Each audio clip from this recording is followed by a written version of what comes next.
What is a triple net lease, and why do investors love it so much? A triple net lease is a commercial lease where the tenant pays all the property's expenses, on top of the rent. The three nets are property taxes, building insurance, and maintenance. The tenant covers all three, leaving the owner a clean, net income stream. Triple net leases exist on a spectrum.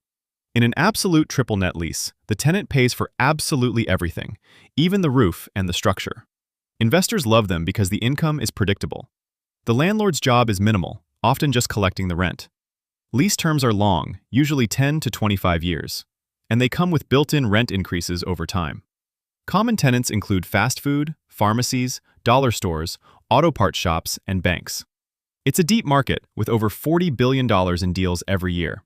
This is the closest thing to truly passive income in real estate. But passive doesn't mean risk-free. You still have to weigh tenant credit, lease term, and what happens at expiration.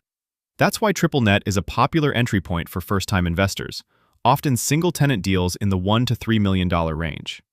This is educational, not investment advice. Always do your due diligence with a qualified professional.